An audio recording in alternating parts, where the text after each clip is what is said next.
Hi, I'm Matt DiPietro. This is the second part of learning how to paint sketch style. In this video, we're going to add color to our sketch using glazes.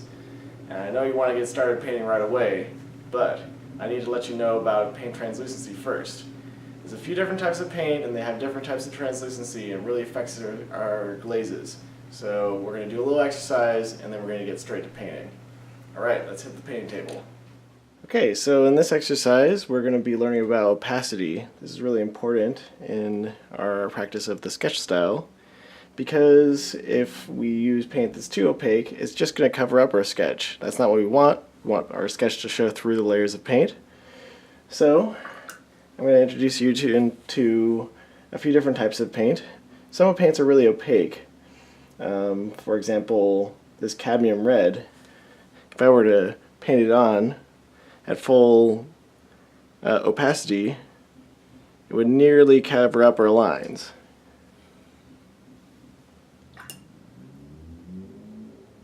This is opaque paint, and you can see how the paint tints the black areas and really heavily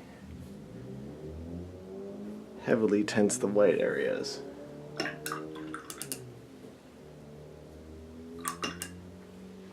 Now, you can use opaque paints, but you have to water them down. You have to make them translucent by adding a little bit of water, making them into a thinner paint. You can see this opaque paint when we add water. It still tints the black a little bit, but it affects the sketch a lot more subtly. Now some paints are naturally translucent. A good example is this alizarin crimson. You can see we don't have to add very much water and it's very translucent.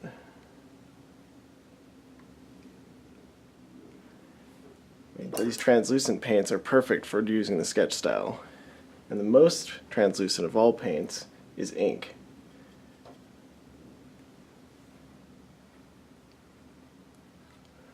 Acts very much like a translucent paint.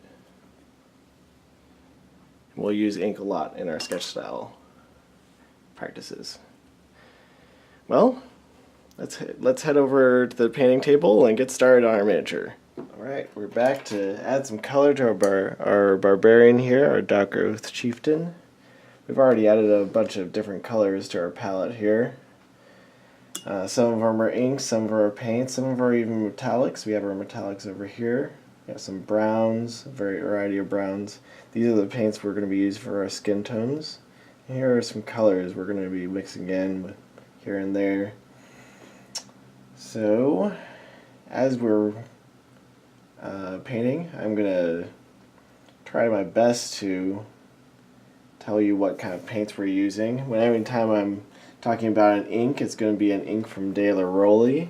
Most of these big sort of globular paints, those are golden paints. Those are artist colors you can find in any art store. And then we have a few other GW and P3 paints.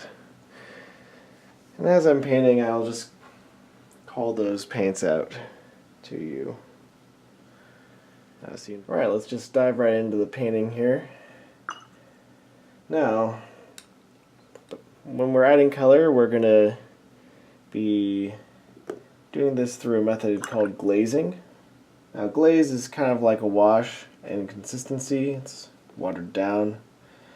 Now, we can create a glaze on our palette by just taking a wet brush after we washed it out and pulling some paint out onto the palette. You can see how it's translucent. You can see some of that white showing through. That's one way to know that's good consistency. You can also paint on the back of our thumb if we can see some of our flesh tone showing through. That's how we know it's not too thick. Now, I'm just going to show you an example of what it would look like if it were too thick. Let's take a look at the back of our thumb here. See how it covers it up completely? That's what we're trying to avoid. Now, if I just add a little bit of water by tapping the brush to the top of the water, we can see the difference there. same color, it's a different consistency. That's a glaze consistency, that's nice. Now, I'm going to use this paint. This is a Cardic Flesh from P3. Let's get started on this flesh tone. Oh yeah, there we go. Now you can see it's just adding some color. You can see the sketch showing through. It's almost like magic, just kind of covers. Doesn't cover anything up. Just adds a tint, just tinting. One thing we want to avoid here is this is not a wash, it's a glaze.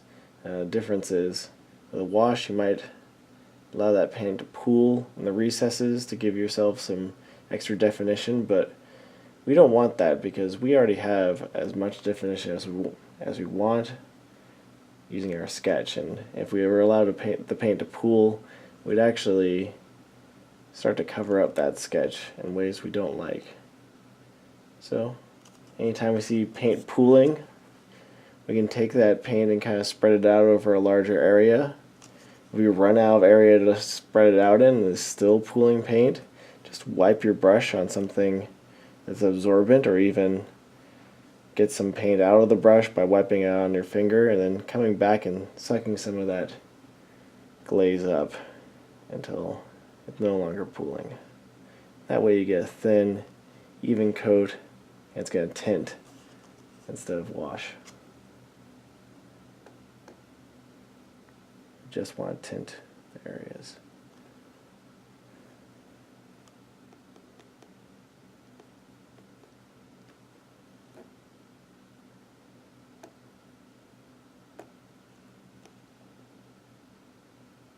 It's thinned out pretty thin, so it's not going to do much to the dark areas. That's a good thing.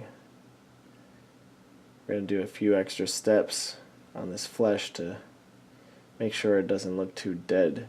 What can happen is if you just glaze flesh tone over your sketch, sometimes that black can really make the flesh look dead and lifeless, and to bring some life back into this flesh, we're going to use some reds and some greens. It's one of these artist tricks where you use reds and greens in your flesh and it looks more lively, more real. And you would even start looking at your own hands, your own flesh, and you can see those tones in real life. The reds are, the blood vessels in your hands and your face, or just underneath the flesh. And then greens are areas where those blood vessels are maybe not quite as close to the surface.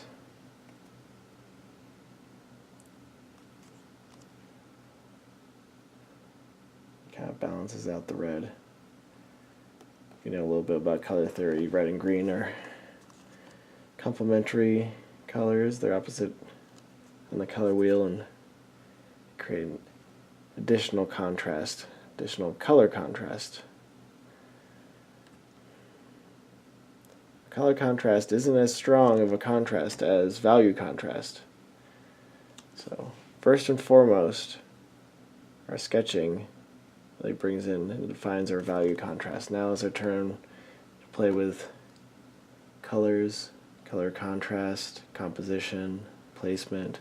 All these things matter. We can play around with them, see what works. Try to come up with some rules for our painting. Rules like the red and the green effect. You can watch me paint and try to bring up these rules by which I paint, when I'm using them and when I'm breaking them. I'll try to let you know. Alright. Yeah, it kind of gives you the idea of what that might look like. A little bit of color added on in glaze. You can see it hasn't diminished our sketch too much, which is perfect. That's exactly what we want. I think these blacks are a little bit too distracting though, so we're going to replace those black areas with green. I know we do this only on flesh. It's kind of a special thing. So I've again made a bit of a glaze with this green. It's called Battle Dress Green. It's a desaturated green, very desaturated, almost brownish green. It's a nice paint from P3. And we're going to just glaze this in on the areas indicated by our sketch, indicated by the black of the sketch only.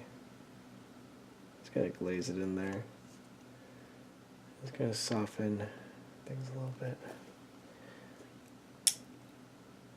I'm going to use a little bit of blending maybe. Different ways of blending. If you know a little bit about blending, you might realize, oh, if I use my techniques I can get a rather nice effect, but looks good without the blending as well. Just straight up glazes, because it's very bold, and we want more of a bold effect rather than a subtle, smooth effect. The bolder we can be, the more readable it's going to be at a distance. So that should be your goal, first and foremost. You can always come back in, even once you learn some blending techniques, and you can smooth things out. But you should never feel like it's necessary to do that for gaming models. Only if you want to. Only if you want to. Now, we've done a little bit of this green. I want to switch to red. The red should, well, I just saw this one bit here, and I want to get a little bit of green down in there. A deep shadow in there, I almost didn't see it. So I'm going to take some of this alizarin crimson from Golden. Look at that, nice rich red. Kind of almost deep reddy. Now the red where the blood vessels are close to the surface, where we're going to paint this red in. You know, his lips a little bit. He's got a scar here. Maybe make that really nice and distinct, yeah.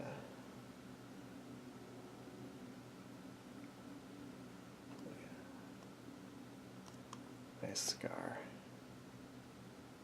These little details that tell the story of our guy. Now, red always comes in the hands, especially when people use them a lot. This guy, he's been killing Tanzagors in the Silver Tower, as you can see. So, you know, he's been busy. We're going to put a little bit of red in his knuckles.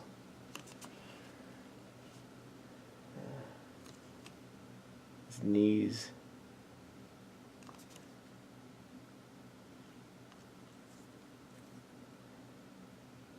Cheeks.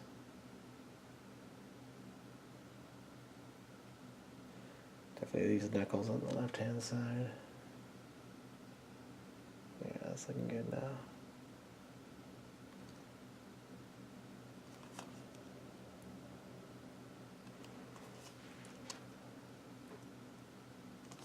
If you were wondering about really whether this is really where you should put these, just check out your own body. Look at your elbow. Is your elbow, does it have some red on it? You might be surprised by what you find.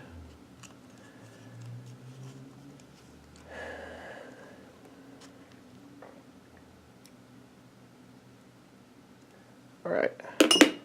I like that flesh. I'm going to leave it for now. I think that that's about all we really need. But later on, we can always maybe use a little bit of ink, maybe give him a tan. Yeah. Actually, let's do that. Let's take a little, this burnt umber ink. Oh yeah. Let's thin it out because I don't want to overdo it with this tan. Hey, you know, he's out there. Probably getting some sun. Burnt umber is this rich brown. Oh, yeah. That ink is just going to tint it ever so slightly. You don't really have to worry too much about it covering things up, but I don't want to overdo it either. You add a lot of water to it, spread it out over a large area.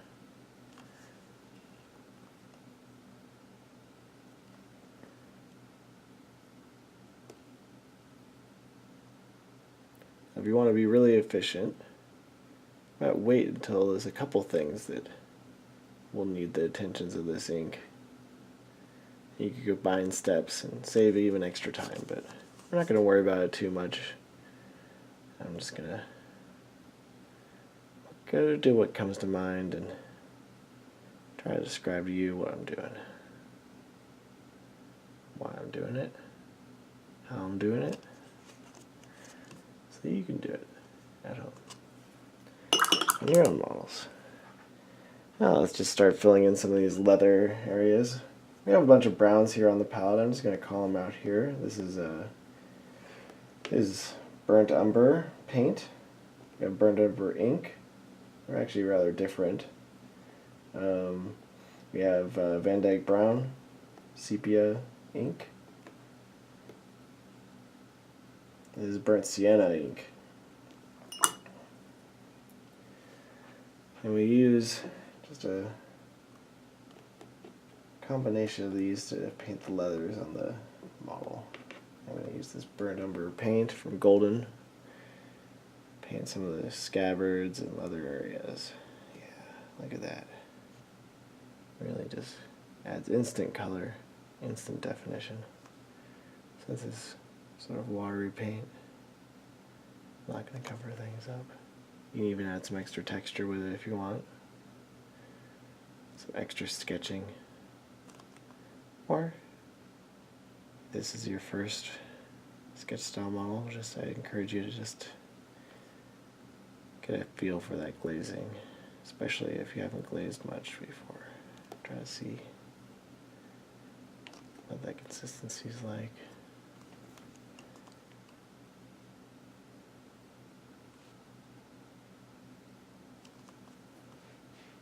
How heavily you have to apply it, how much paint you want on your brush. These things you should be asking yourself. And yeah, do the experiments a little bit. Really, you want to have the right amount. You want to have the right amount of paint in your brush to cover just the area you're painting, not too much more.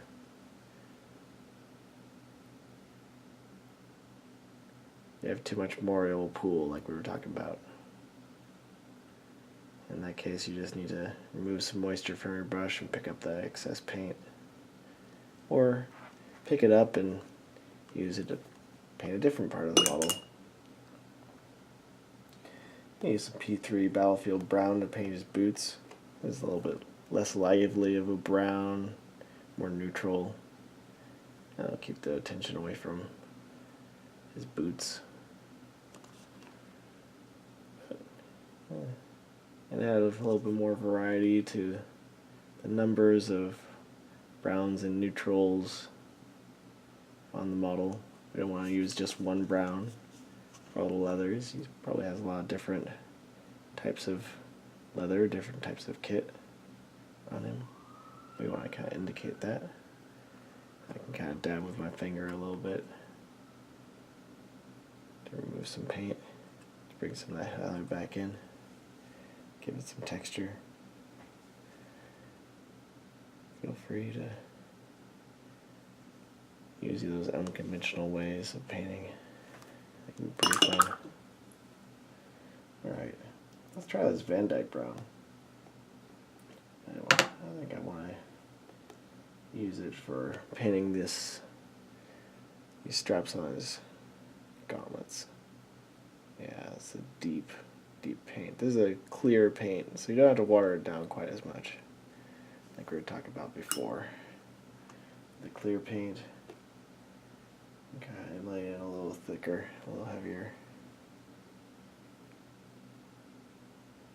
and don't run as much a risk of covering up your sketch as you would with the opaque paint. Alright.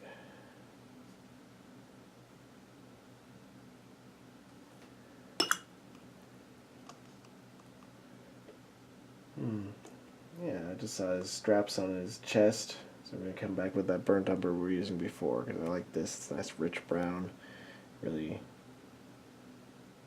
nice looking. Since this is closer to the focal point of the model, I want to use this more rich brown, I think. That's just my instinct.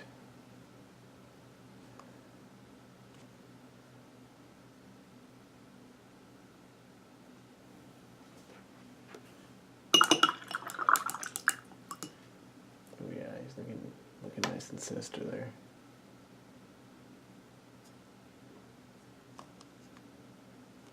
Say we do some of these skulls.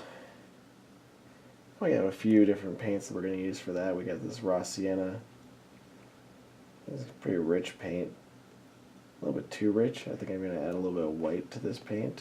That'll desaturate it. Give it something a little bit easier to work with.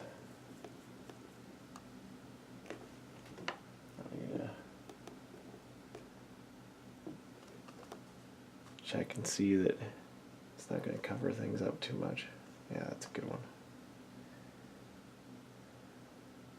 Just going to give us a bit of a tint to our skulls. That's just raw sienna ink, a little bit of titanium white.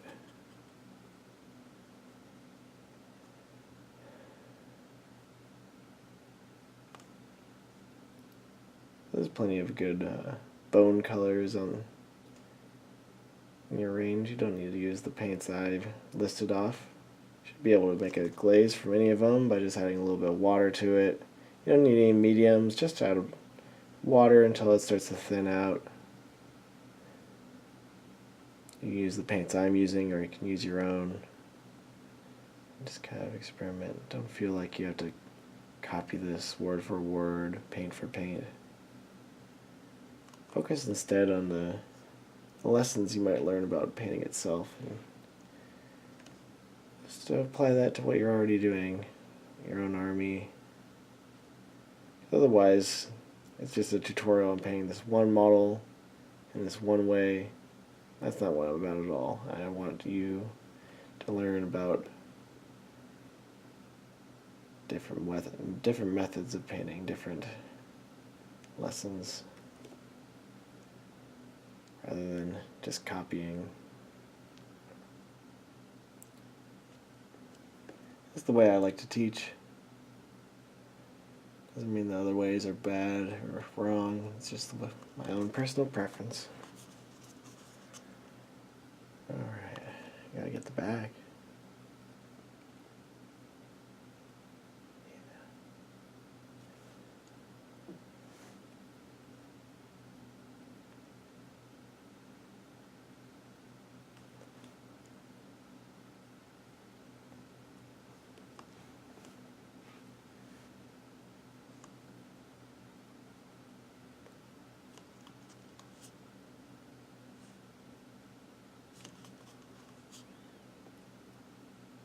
Add a little bone color to these horns, but I think I'm gonna do some tricky stuff to them later. Make them look a little bit more dramatic. Alright. Sometimes I like to just kind of get some color on a lot of different parts of the model before I do anything else. That's what I'm going to do. Because then that will give me a better idea of what I need to do to all the different parts so they fit well together. So you have to think about what these cloth areas, this loin cloth, this lower cloth area should be painted. I think that we're going to stick to the colors red and green. Maybe this lower loin cloth be this lizard and crimson. Start with the lizard and crimson, just give it a nice even glaze. Alizarin Crimson is a clear paint. It's not as opaque as other colors, so it's really easy to just lay it on there and not worry about cover things up too much. Alright.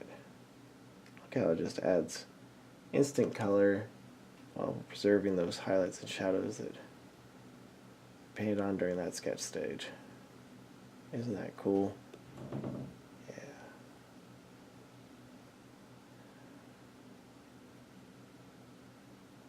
Look at that. That's nice.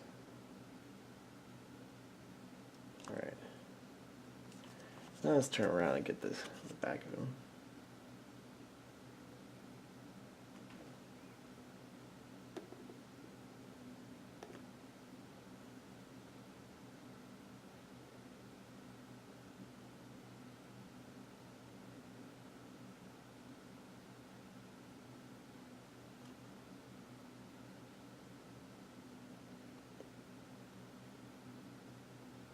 Instant color. That's what we like. No more base coating.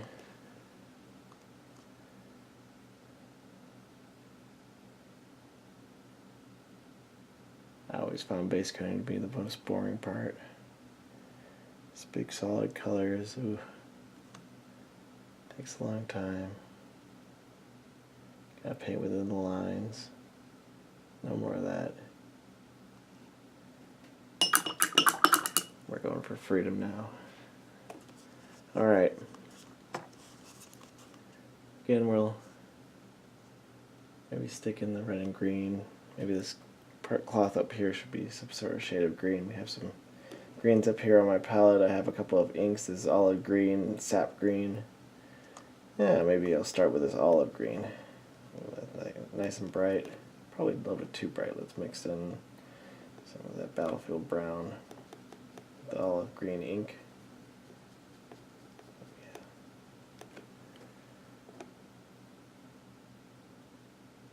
Now if you have contrasting colors on your model that are both really super bright, it's gonna clash. That means that they're gonna be warring for your attention. And generally we feel that that's usually pretty unpleasant. So that's why we kind of desaturated this green and made it less saturated, less bright than the red were, like Alizarin Crimson. And that way they won't clash. The attention will be only on one or the other. Right on. That's a little trick you can use. Let's use that sap green to add a bit more definition, a bit more variety to this green. Maybe a subtle change, but in the end I think it'll help it look nice.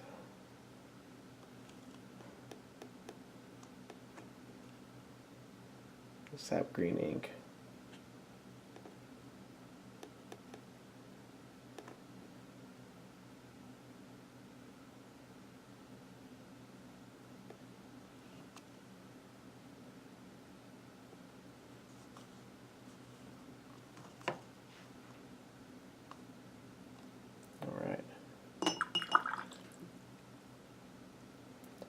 Now I'm holding off on finishing these bone colors because I have a feeling that I'm going to use colors for multiple purposes. You'll see. In order to set myself up for that, I'm going to add some metallics. Alright, time for metallics. We have a few metallics on our palette here. This is Chainmail from Games Workshop. Then we have Iridescent Silver from Golden, and Iridescent Copper from Golden as well. Copper Light. This is Graphite Gray from Golden. So I've been experimenting with these metallics. It might seem exotic to you, but really they're nice paints. Get them at your local art store or on dickblick.com. That's where I like to shop. You can take some of this chainmail and use it on the blade of the sword. Now, metallics are usually fairly translucent, and you don't have to worry too much about them covering things up too much. You should be able to see that sketch showing through, and if you don't,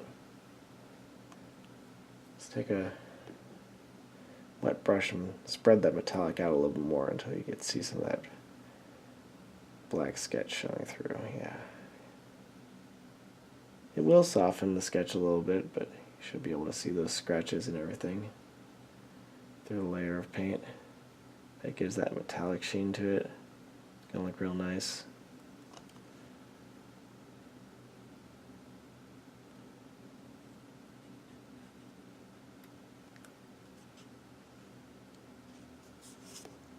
And get the back side.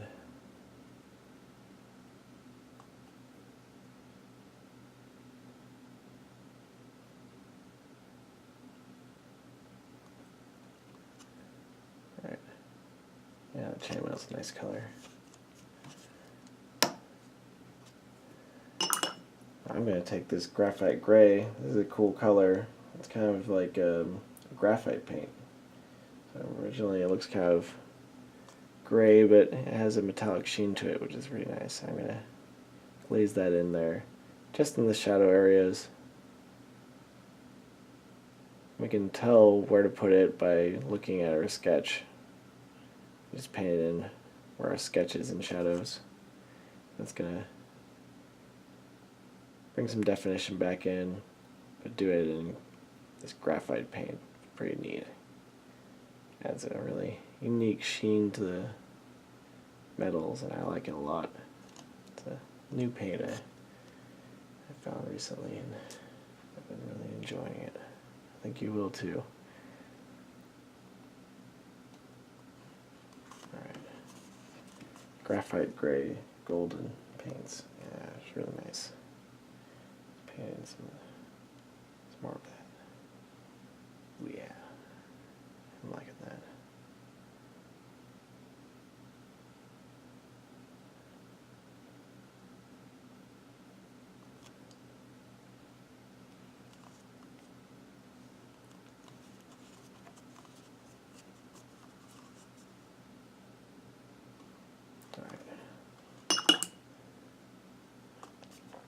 Now I think it's time for some of this, some of this copper. It's time to paint some of this copper.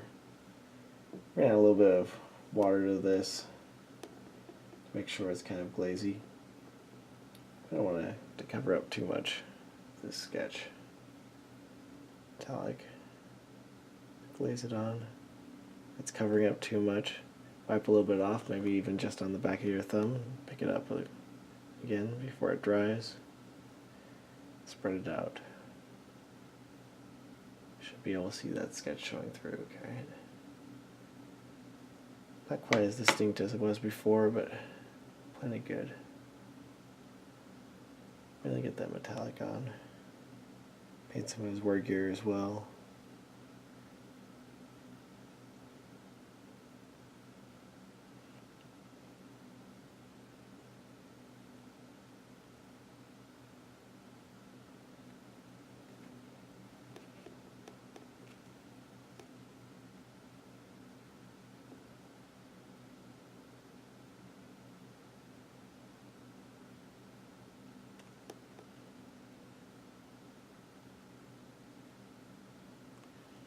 Nice.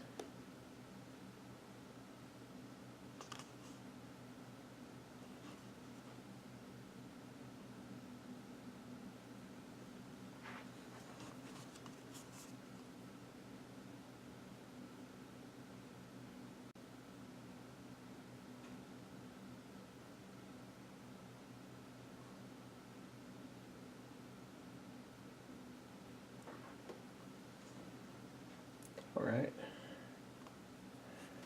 Of course, I forgot his shoulder plate there. Let's get some silver paint up on that. Maybe we'll just do this graphite gray all by itself, because that shoulder plate should be a little bit more weathered than his sword. He probably takes a little bit better care of that sword. Oh yeah, a little bit darker. It's just a glaze of that graphite gray.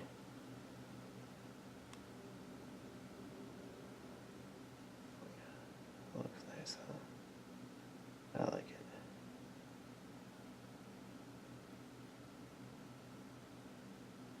One of my new favorite paints.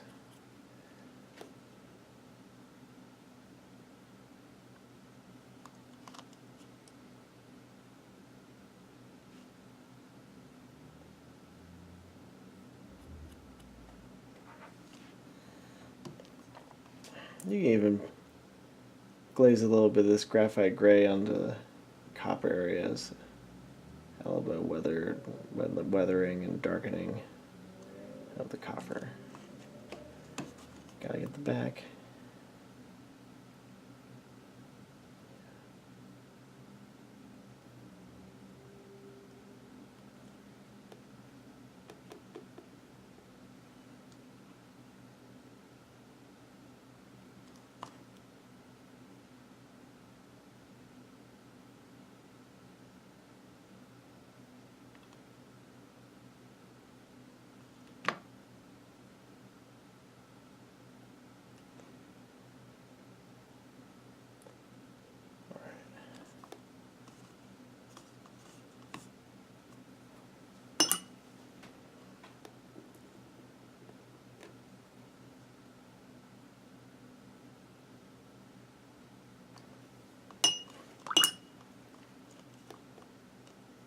Same thing with this gauntlet, give that some graphite gray. Yeah, there we go. Just spread it out over it until it's even. Wipe away any pooling. Until you get a nice, thin, even coat. That's the definition of a glaze. Nice, thin, even coat.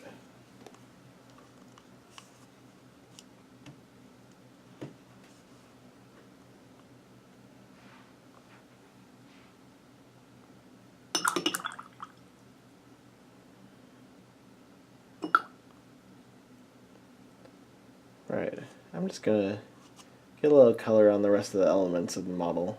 And then we can go back in and do some touch-ups and add some more definition, some more depth.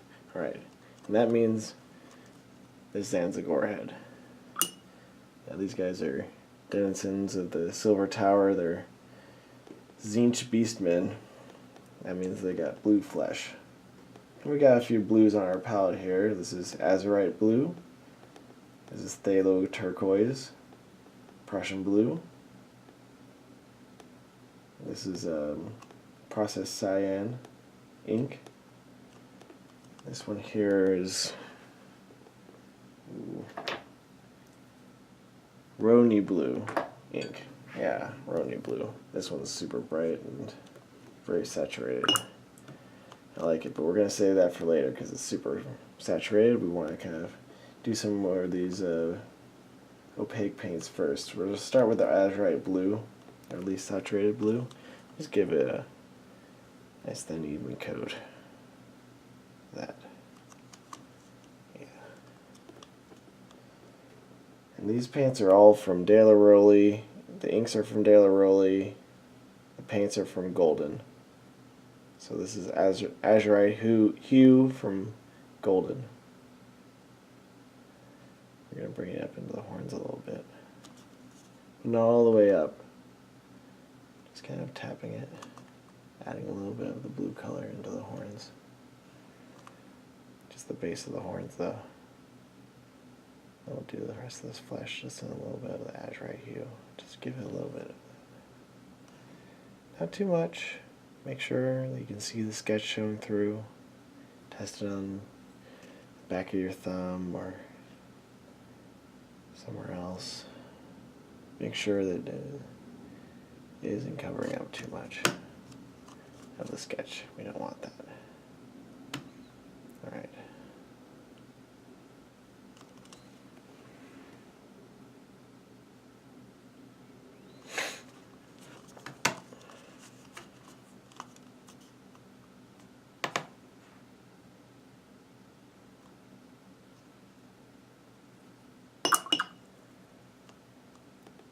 Yeah, let's take some of this phthalo turquoise and add some. Ooh, that's a nice strong color. Also fairly clear. I'm just gonna paint that into his snout. Yeah, just the snout. Maybe up into his cheeks and things, around his eyes.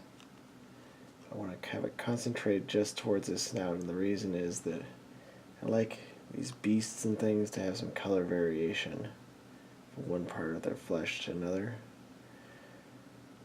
Gives it a more beastly look. They have some markings or changes going on. And there's one way we can add some variations, some nice details to the model. I like that. We're going to even make it more so here. Our next color will be this Prussian blue. Oh yeah, that's really strong. We're going to keep it strong because these guys are creatures of chaos, sorcery.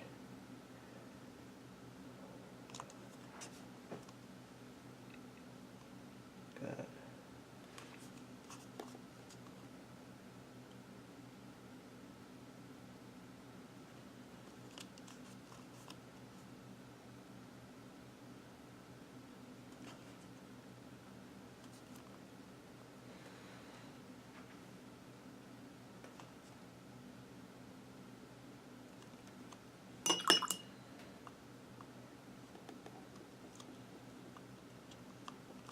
I'm going to try using this process cyan. Maybe work that up into the horns. Just playing around with it. I'm not really sure exactly where I'm going when I first started. Just kind of feel it out with my colors. I like to leave it open for me to play with them a little bit.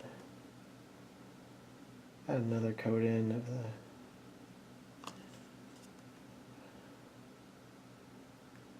this is a Prussian blue again, adding another coat in to strengthen the effect we already have. And we've got a tongue hanging out. I think that needs to be purple, maybe. We can make it purple with alizarin crimson and Prussian blue. Yep. There's a purple.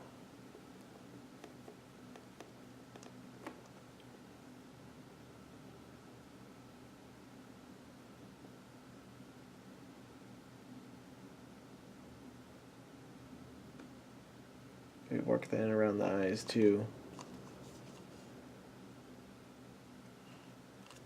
There's a severed neck hole. Get a little purple on there, and then yeah. Beast blood. I got this alizarin. I got some crimson ink that I'm gonna put on there. Maybe give the impression of a little bit of bloody stump. Crimson ink. Also from Taylor Rowley.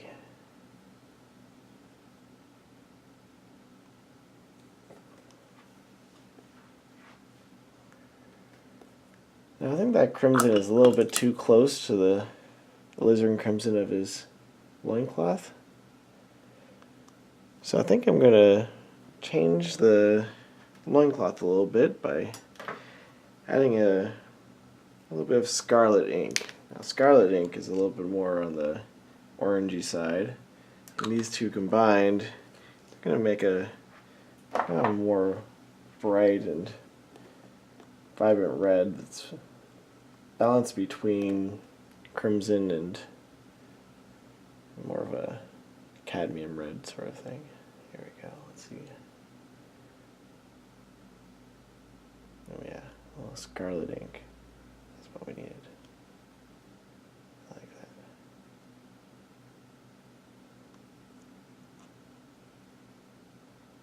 It's just that easy. And with the inks, we don't have to worry about covering up our sketch. They're naturally translucent. That scarlet is going to contrast even more heavily with the brown, with the blue of the Zanzibar head that he's carrying. Because blue and orange are contrasting colors, and the scarlet is more on the orange side than the crimson.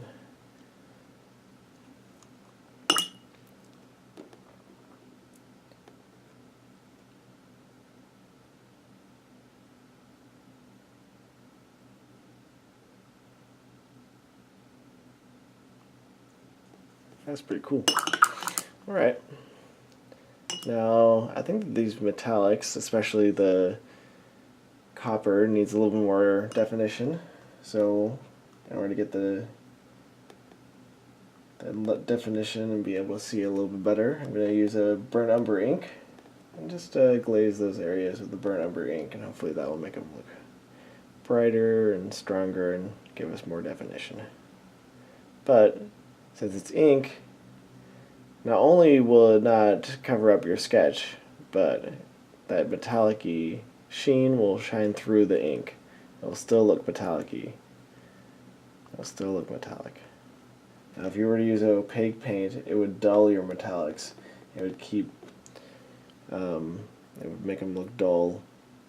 And you would see less of that sheen showing through, just like you would see less of the sketch showing through. That's why we're using ink instead of maybe a paint. But if you want it to have less of a metallic sheen or a different look, you can use that opaque paint. There's no reason you shouldn't. Not all metallics are bright and shiny. Some are really quite dull. Things like tin or weathered metal. It dulls just from being out in the elements.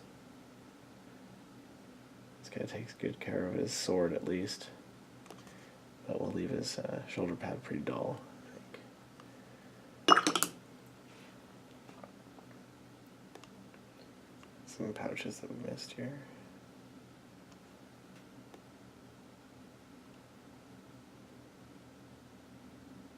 See how quick that is?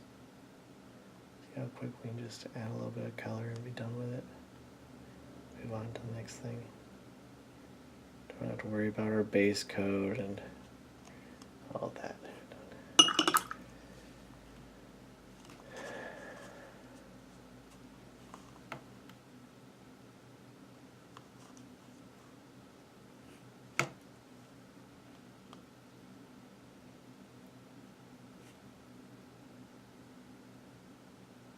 Add some Van Dyke brown into the horns, and that will blend them into the blue.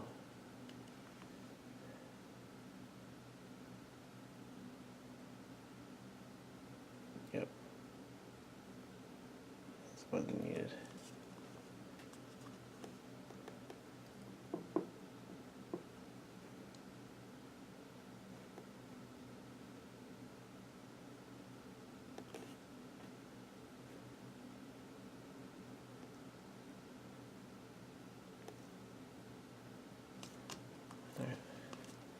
Gotta get this horn up here too. Ooh, yeah, that's looking good.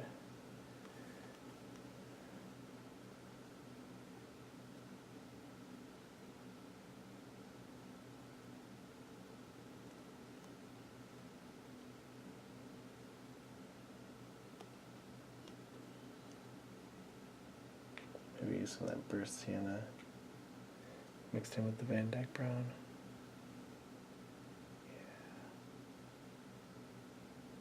That's a good color, I like that. Now we're talking. Give it to all the skulls a little bit. Except for as you move down the model, maybe we use less of this bright color. And maybe just leave it a little desaturated as it moves down the model. I'll keep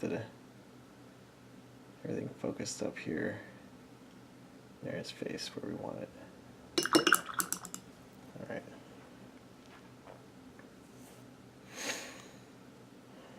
I think that's all that's left is some of this fur, as far as areas we haven't touched yet.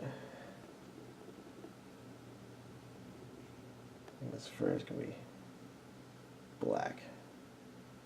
And more of a natural black, so we're mixing Van Dyke brown in with our black from before. Yeah, nice brown black.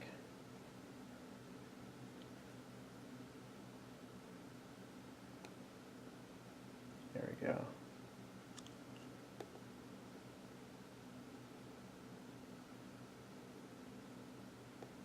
We can even use this brown black to kind of give us some of our definition back, maybe where some of our glazes might have gotten rid of some of the black lines and some of the sketch. We can come back and this brown black to add some of that back in. And also, paint the fur at the same time. Anytime you can get double duty out of a paint, you're winning and on time. You're saving time, being more efficient. Anytime you can be more efficient without and get an effect that looks the same, you're winning. There's nothing wrong with painting faster as long as you are getting a good effect. Same effect.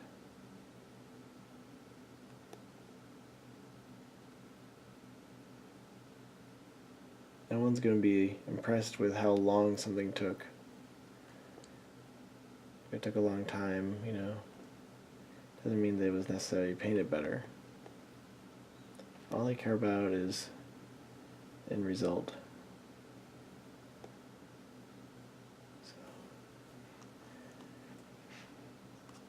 That means that there's nothing wrong with painting a little faster. I think this is also a good color for his hair. Yeah, why not? Although we might differentiate it with an extra tone. Maybe some of that Payne's Gray ink. That'll go on right after this. So we have sort of jet black hair. First we'll give it some of this brown black.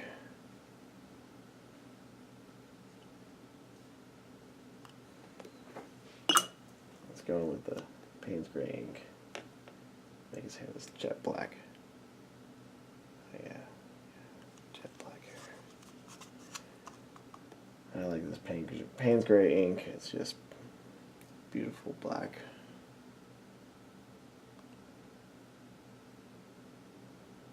You can see it's not covering up those extra highlights, so it looks like it's reflecting light, like glinting little highlights. Looks real nice.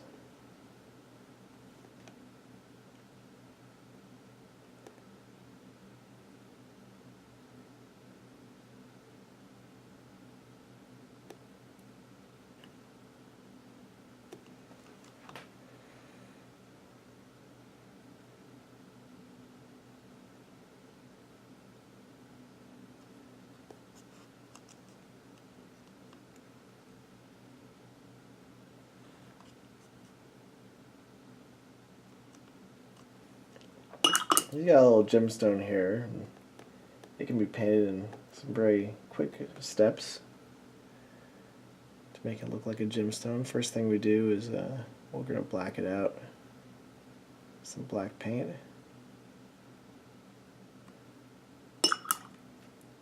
And once that dries, just come in with some titanium white. Now, think about where the light's coming from. It's coming from the right hand side here. It's going to come in and enter the gem, and where the light enters the gem, we're just going to put a little dot like that. See? Because some of that light gets reflected and doesn't go through the gem. That's what the little dot is. And that dot should be pointing towards the direction of the light. Now, at the bottom of the gem, we're going to paint the light that's passed through the gem. Kind of collects at the bottom. This is in an arc. It's a little moon-shaped arc at the bottom of the gem.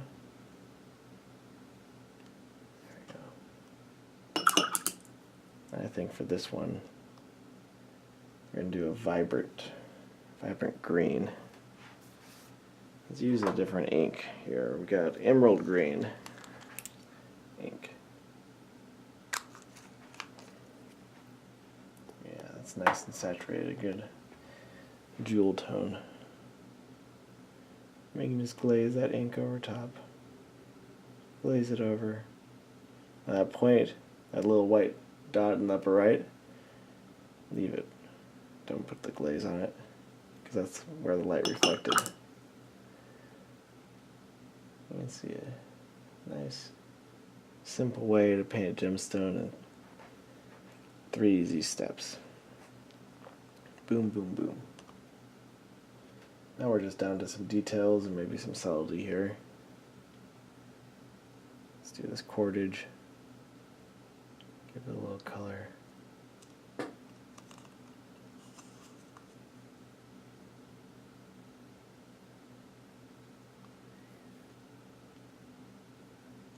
Right. I think that we need to. This shoulder pad looks too.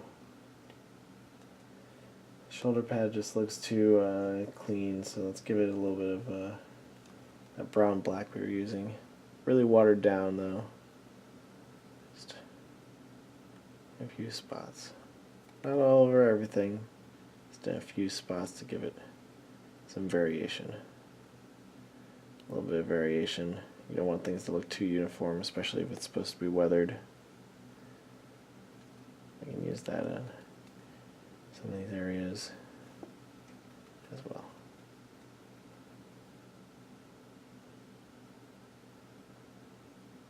You can see I forgot to paint the boots anyways. Fur on the boots. That's brown black, so let's kind of get that.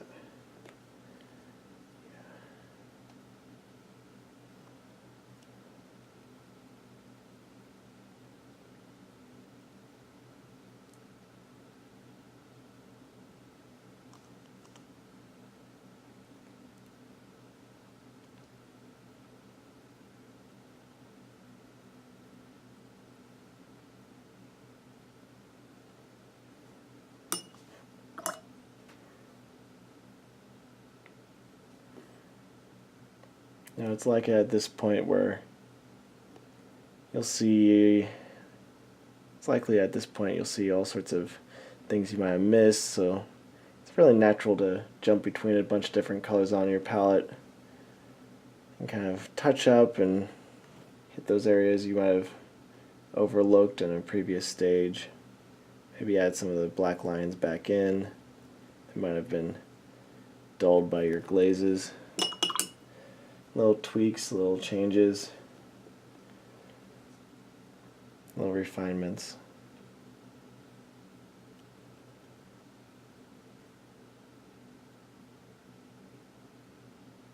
So Van Dyke brown. It's a clear paint, so useful for doing those metallics and things.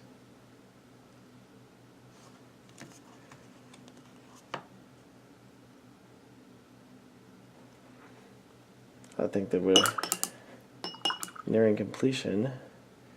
We want to do a little subtleties to his face. He's got those glowing eyes. Let's make those accentuated. And one of the keys I found to making a guy look really mean and brutal, sometimes not painting in the irises. Just have his eyes be white like that. We can use some, return with black and accent his brow line so it can be readable at a long distance. A little bit more into his expression. Now I like to glaze a little bit of that Payne's gray, really watered down. Just glaze that onto his chin. Maybe give the impression of some stubble. The brown black would work too.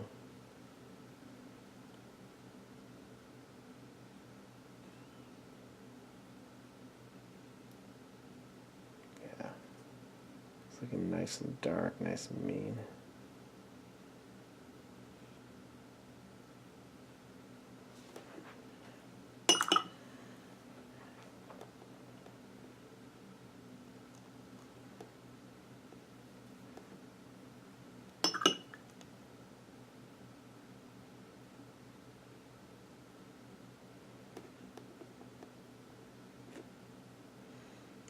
Might kind of do a little bit of work on the base, pick out some of the edges of some of these rocks and things. That's kind of the last subtleties to do.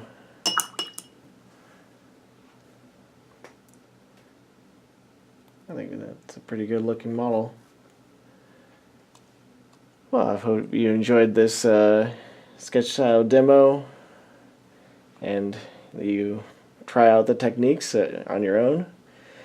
And please comment with any questions and share your models and experiences. We always like that here at Miniature Monthly, and I'll be very active answering your questions and when this video is released. If you want to check out some of my own personal work, you can find me on Facebook under Contrast Miniatures, or visit contrastminiatures.com. That's my personal website. And tell us what you think. Share your ideas, share your pictures. We want to see them.